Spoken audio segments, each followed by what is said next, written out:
करने जा रहे हैं कि यूडाइस प्लस के स्टूडेंट मॉड्यूल में आप किसी भी स्टूडेंट को इंपोर्ट करके अपने यूडाइस में कैसे लाएंगे। दूसरे स्कूल का बच्चा यदि आपके विद्यालय में एडमिशन ले लिया है तो उस दूसरे स्कूल के यूडाइस से आपको इंपोर्ट करना होगा बच्चा अपने यूडाइस पर। तो इस प्रक्रिया को इस वीडियो में समझेंगे कि क्या क्या चीज़ों की जरूरतें पड़ होंगी, वो इस वीडियो में स्टेप बाय स्टेप समझाएंगे। तो वीडियो को बिना स्किप किए अंत तक जरूर देखिएगा। वीडियो को लाइक शेयर कमेंट जरूर कीजिएगा। चैनल यदि अभी तक सब्सक्राइब ना किया हो तो चैनल को सब्सक्राइब करके बेल आइकन को हिट करके और जरूर सेलेक्ट कर लीजिएगा। तो कंटिन्यू करते हैं वीडियो। गूगल को ओपन करें और यहाँ लिखें यूडाइस प्लस और सर्च करें। अब आपके सामने udisplus.gov.in का ये लिंक आ रहा है, इस पर क्लिक करें। अब आपके सामने ये यूडाइस का होम पेज आ गया। यहाँ log in for all modules पर क्लिक करें। अब आप अपना स्टेट सिलेक्ट करें और गो पर क्लिक करें। अब आपको यूडाइस प्लस कॉमन लॉगिन पर क्लिक करना है।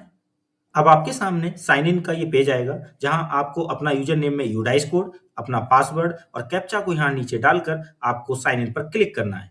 अब आपके सामने सभी मॉड्यूल्स एक साथ लॉगिन होकर दिखेंगे क्योंकि ये कॉमन लॉगिन प्रक्रिया थी और यही कॉमन लॉगिन प्रक्रिया अब आपको अपनानी है लॉगिन के दौरान। तो यहाँ पर देखिए सारे मॉड्यूल्स है, लेकिन कार्य करना है मुझे स्टूडेंट मॉड्यूल में। तो स्टूडेंट मॉड्यूल के नीचे गो पर क्लिक करें। अब आपके सामने ये 2026-27 का ये सेशन दिख रहा है रेड टैब के अंदर, तो आपको 2026-27 पर ही क्लिक करना है। जैसे ही आपने 2026-27 सेशन पर क्लिक किया, आपके सामने ये स्कूल डैशबोर्ड ओपन हो जाएगा जहां काफी सारे ऑप्शंस भी दिख रहे हैं। यहाँ पर मैं कार्य जो बताने वाला हूँ वो इंपोर्ट करना, किसी दूसरे विद्यालय से अपने विद्यालय में छात्र या छात्रा को इंपोर्ट करना। तो उसके लिए आपको जाना होगा स्टूडेंट मूवमेंट एंड प्रोग्रेशन, जो साइड में आपको लेफ्ट साइड में दिख रहे हैं ना ऑप्शन सारे, उसी में मिलेगा ये स्टूडेंट मूवमेंट एंड प्रोग्रेशन पर। यहाँ पर साइड में इसका ड्रॉप डाउन बना है, इसी पर क्लिक करें तो आपको यहाँ सेकंड नंबर ऑप्शन दिखेगा इंपोर्ट मॉड्यूल। आपको इसी इंपोर्ट मॉड्यूल पर क्लिक करना है। तो देखिए आपके सामने अब ये पेज आ गया। यहाँ सबसे पहले आपको नोट वाली लाइन पढ़ लेनी है। देखिए out of state import activity, तो देखिए एक एक्टिविटी सेकंड नंबर पर दी गई है आउटसाइड स्टेट, यानी आपके राज्य से बाहर का बच्चा आप अपने राज्य में यानी अपने विद्यालय में लाना चाह रहे हैं। यदि आपके राज्य का बाहर का बच्चा है और आप अपने विद्यालय में ला रहे हैं तो उसके लिए ये नोट दिया गया है, out of state import activity can be performed daily from 2 AM to 10:30 PM only, यानी सुबह के 2 बजे से रात्रि 10:30 बजे तक आपको ये कार्य करने को मिलेगा इंपोर्ट आउटसाइड स्टेट से। तो इस बात को बहुत ही ध्यान से आपको नोट करके रखना है ऐसे केस में, क्योंकि कभी कभी आप इस बात को भूल जाएंगे और इंपोर्ट करने का प्रयास कर रहे हो कुछ इस टाइम से हटकर टाइम में, तो आप प्रॉब्लम फेस कर रहे होंगे, तो फिर क्वेश्चंस किसी को कहेंगे तो ये चीज आपको खुद से पता रहेगी तो दिक्कत नहीं होगी। अब बात करते हैं कि यदि आपको अपने ही राज्य के किसी बच्चे को अपने विद्यालय में इंपोर्ट करना है तो लिखा हुआ है इंपोर्ट विद इन स्टेट, ये पहला गो ऑप्शन पर जाकर करेंगे, ठीक है। और ड्रॉप बॉक्स इनएक्टिव स्टूडेंट की लिस्ट देखनी हो तो यहाँ पर, जिसके बारे में मैं अलग से वीडियो में बता दूंगा, इसलिए आपसे रिक्वेस्ट है जुड़े रहें। दूसरा एक और ऑप्शन है यहाँ tentative list students for admission. तो इन दोनों ऑप्शंस पर मैं बात अगले वीडियोज में करूंगा, इसलिए आपसे छोटी सी रिक्वेस्ट, इस वीडियो को तो लाइक शेयर कमेंट जरूर करें और साथ में चैनल को सब्सक्राइब करके बेल आइकन को हिट करके ऑल जरूर सेलेक्ट कर लें, जिससे कि आने वाले भी टॉपिक्स के वीडियोज आप तक ऑन टाइम पहुंच सके। तो बात करते हैं आज इंपोर्ट प्रक्रिया की। तो यहाँ पर देखिए इंपोर्ट दो तरीके की है, दोनों में प्रक्रिया सेम ही रहेगी, बस मैं इंपोर्ट विद इन स्टेट की प्रक्रिया यहाँ पर एक्सप्लेन किए दे रहा हूँ। तो क्लिक करते हैं इंपोर्ट विद इन स्टेट के इस गो बटन पर। अब आपके सामने ये इंपोर्ट स्टूडेंट का पेज आया जहां लिखा है फ्रॉम द एकेडमिक ईयर 2025-26 से 2026-27 में। अब यहाँ पर 2 एंट्री करनी होती है इंपोर्ट की प्रक्रिया के लिए, स्टूडेंट का पैन नंबर जो यूडाइस पोर्टल पर होता है और डेट ऑफ बर्थ। देखिए डेट ऑफ बर्थ वही डालें जो यूडाइस पोर्टल पर है बच्चे की। किसी दूसरे विद्यालय में यदि यूडाइस पोर्टल पर रजिस्टर्ड हुआ है तो उनसे वही डीओबी मांगे जो यूडाइस पोर्टल पर दिख रही हो, ठीक है। अब यहाँ पर यदि आधार वाली और यूडाइस पोर्टल पर दोनों में अंतर है तो आधार वाली यहाँ काम नहीं करेगी। यदि दोनों सेम है, यूडाइस पोर्टल पर जो फीड है और आधार में है, यदि दोनों सेम है तो फिर आधार वाली भी यहाँ काम करेगी। तो अंतर नहीं होना चाहिए आधार और यूडाइस पोर्टल की डीओबी में, क्योंकि अंतर के केस में केवल पोर्टल वाली ही यहाँ पर कार्य करेगी पैन नंबर के साथ इंपोर्ट की प्रक्रिया में। तो आपको दोनों एंट्री करने के बाद गो पर क्लिक करना है, तभी इंपोर्ट की प्रक्रिया बढ़ेगी। अब मान लीजिए आपको पैन नंबर पता नहीं, डेट ऑफ बर्थ पता नहीं, तो ऐसे केस में कैसे पता करें दोनों चीजें, तो उसके लिए लिखा हुआ है सर्च बाय पेन वाला लिंक दिया गया है, गेट पेन एंड डीओबी। तो आप गेट पेन एंड डीओबी पर क्लिक करें। अब आपके सामने ये स्क्रीन आ जाएगी, यहाँ पर गेट पेन एंड डीओबी के नीचे आधार नंबर फिल करना होगा। अब ये आधार नंबर के थ्रू ही आप उस बच्चे का पेन एंड डीओबी पता कर पाएंगे। लेकिन यहाँ बता दें आपको ये पॉइंट कि यदि बच्चे का आधार नंबर यूडाइस पे उसकी एंट्री जहां भी की गई है विद्यालय में, उसके एंट्री के साथ आधार नंबर लगा नहीं होगा, तो फिर आपको ना ही पैन नंबर और ना ही डीओबी एक्सेस करके देगा। उस रिकॉर्ड में आधार नंबर लगा होना चाहिए, ठीक है, तभी आप ये एक्सेस कर पाएंगे। अब यदि आधार नंबर लगा है तो आपने आधार नंबर तो फिल कर दिया, अब ईयर ऑफ बर्थ जो आधार कार्ड में दी गई आपने वो फिल कर दी। तो ऐसे केस में आपका वो रिकॉर्ड एक्सेस तभी होगा जब ईयर ऑफ बर्थ जो यहाँ फिल किया आधार वाली, वही सेम उस यूडाइस पोर्टल पर भी फिल की गई हो ईयर ऑफ बर्थ।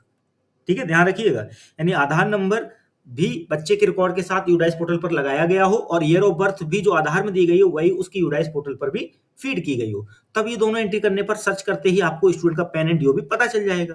अब यदि ईयर ऑफ बर्थ कुछ अलग लगी वहां पर और आधार में कुछ अलग दी गई है, यूडाइस पोर्टल पर अलग है और आधार में अलग है, तो ऐसे केस में भी मैंने एक सेपरेट वीडियो बनाया हुआ है कि ऐसे केस में उसका आधार नंबर और डीओबी के अंतर के होने के केस में आप पैन नंबर और डीओबी कैसे पता करेंगे। तो उसका मैं लिंक इस वीडियो के डिस्क्रिप्शन में दे दूंगा, वहां से भी आप जानकारी प्राप्त कर सकेंगे कि कैसे पैन एंड डीओबी एक अलग तरीके से एक्सेस कर सकेंगे जब आपका ईयर वाला प्रॉब्लम हो।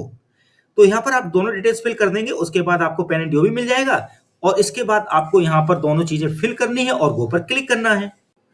तो देखिए मैंने पैन नंबर डीओबी डालकर जब गो पर क्लिक किया तो आपके सामने ये स्क्रीन आएगी।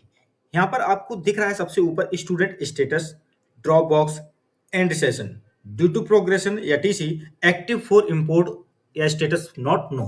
तो यानी यहाँ सीधा सीधा लिखा है एक्टिव फॉर इंपोर्ट और ग्रीन में है, तो इसका मतलब आप इसे इंपोर्ट कर सकते हैं।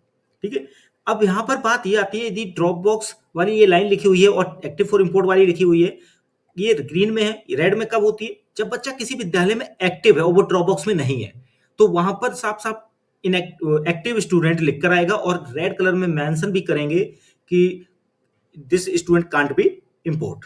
ठीक है, क्योंकि वो एक्टिव है। तो इस चीज को आप ध्यान रखिएगा कि यदि बच्चा दूसरे स्कूल में एक्टिव है तो वो इंपोर्ट नहीं कर पाएंगे, उसे ड्रॉप बॉक्स में उस स्कूल में भेजा जाएगा, तभी आप अपने यहाँ इंपोर्ट कर पाएंगे। अब नीचे बेसिक डिटेल्स जो होंगी बच्चे से जुड़ी हुई होंगी। ठीक है, साइड में आपको करंट स्कूलिंग डिटेल्स, यानी जहां वो करंट स्कूल में ड्रॉप बॉक्स के अंदर रहे वो डिटेल आपको यहाँ दिखेगी। जैसे यहाँ एलिजिबल क्लास फॉर एडमिशन लिखा हुआ है, स्कूल नेम अनटैग्ड है, अभी यूडाइस कोड अभी अनटैग्ड है। ठीक है, प्रीवियस स्कूलिंग डिटेल्स, ठीक है, अभी करंट स्कूलिंग डिटेल्स क्यों नहीं है, क्योंकि ड्रॉप बॉक्स में है ना, तो कोई भी टैग नहीं की गई है चीज, यूडाइस कोड स्कूल नेम, बस क्लास दिखा दी गई है, एलिजिबल कौन सी है क्लास। अब यहाँ पे लिखा हुआ है प्रीवियस स्कूल डिटेलिंग, यानी जो एलिजिबल थी क्लास उससे पहले की क्लास में बच्चे की डिटेल दे रहा है, क्लास जो भी हो, एकेडमिक ईयर दे रहा है, स्कूल नेम, ठीक है, स्कूल नेम दे रहा है कहाँ पे था, और यूडाइस कोड और फिर स्टेट, डिस्ट्रिक्ट और ब्लॉक, ये सारी डिटेल्स आपको यहाँ पर देगा। और साथ में उस स्कूल की कॉन्टैक्ट नंबर और लोकेशन चाहिए तो school contact and location details वाला ये लिंक है, इस पर क्लिक करके वहां का कॉन्टैक्ट डिटेल भी आपको मिल जाएगा। वार्ता करना हो, कोई प्रश्न करना हो तो आप वहां से कम्युनिकेशन कर सकते हैं। तो अगर आपको सब कुछ ठीक लग रहा है तो नीचे इंपोर्ट की प्रक्रिया में कुछ कार्य करना होगा, जैसे लिखा है इंपोर्ट टू 2026-27 में करना है। तो इंपोर्ट क्लास, देखिए बच्चा जिस क्लास में है, देखिए अभी बच्चा किस क्लास में पास हुआ, जो प्रीवियस क्लास थी वो 5th थी, और ये करंट स्कूलिंग डिटेल यानी एलिजिबल है 6th के लिए। अब यहाँ पर इंपोर्ट क्लास में देखेंगे तो 3 ऑप्शन दे रहा है, 6th में भी, 7th में भी, 8th में भी। ठीक है, क्योंकि इसमें सारी चीजें देखी जाती हैं कि बच्चा ने जो 5th है वो 2024-25 में किया था। ठीक है, तो 6th में तो हो ही सकता है, अब एडमिशन 1 साल गैप हुआ है उसका कहीं ना कहीं। तो यहाँ पर बात आ रही है अब कि 6th में तो हो ही रहा है 1 साल गैप के बाद, लेकिन 7th में भी कर सकते हैं और एज के अकॉर्डिंग उसका एक क्लास अब भी कर सकते हैं। तो यहाँ तीनों ऑप्शन मिल रहे हैं, 7th, 6 भी, 7th भी, और देखिए 8th भी। मैं तीनों स्क्रीन पर यहाँ पे सिलेक्ट करके दिखा दे रहा हूँ। तो जिस क्लास में आपको करना उस क्लास को सिलेक्ट कर लेंगे, और यदि जो क्लास आप चुनना चाह रहे हैं वो क्लास यहाँ पर नहीं है तो ऐसे केस में आप अपने ब्लॉक एमआई से जरूर बात कर ले, क्योंकि इंपोर्ट तो करना होगा, फिर क्लास जो चेंज है, भाई आप जिस क्लास में इंपोर्ट करेंगे वो आपको सजेस्ट कर देंगे। मान लीजिए अब मजबूरी में आपको 6th में ही करना पड़ रहा है और बच्चा चाहिए था 7th में इंपोर्ट के दौरान, तो 6th में करेंगे, उसके बाद ब्लॉक एमआई से बात करेंगे क्लास अपडेट के लिए भी, वो अपनी आईडी से इसकी क्लास अपडेट जरूर करेंगे। एक फॉर्म भर के देना पड़ेगा उनको, जो पता है आपको, उस प्रक्रिया के बाद वो अपडेट करेंगे जब उनके यहाँ ये प्रक्रिया स्टार्ट होगी। अब यहाँ पर आपको इंपोर्ट करने के लिए क्लास सेक्शन सिलेक्ट करना है और डेट ऑफ एडमिशन, यानी विद्यालय में उसने एडमिशन किस डेट में लिया वो यहाँ सिलेक्ट कर लेनी है डेट, और फिर इंपोर्ट पर क्लिक करना है। तो मैं ये चीजें फिल करके करता हूँ इंपोर्ट पर क्लिक। अब आपके सामने देखिए मैसेज आएगा एक कंफर्म के लिए कि are you sure you want to import the student, name आएगा, प्रीवियस क्लास आएगी और क्लास टू भी इंपोर्टेड जहां कर रहे हैं उस क्लास का जिक्र करेगा यहाँ। उसके बाद नीचे कंफर्म की बटन होगी, तो क्लिक करते हैं कंफर्म पर। तो देखिए एक एरर आई। इस एरर का सिंपल सा आंसर है कि जो मैंने बच्चा अभी इंपोर्ट के लिए लगाया हुआ था वो सत्र 2024-25 का था, और सबसे ऊपर एक मैसेज मैंने थोड़ी देर पहले दिखाया था कि इंपोर्ट फ्रॉम सेशन 2025-26 से 2026-27, यानी यहाँ पर आपके बच्चे जो इंपोर्ट होंगे वो 25-26 के सत्र से 26-27 में इंपोर्ट होंगे, ना कि किसी अन्य सेशन से इंपोर्ट कर पाएंगे।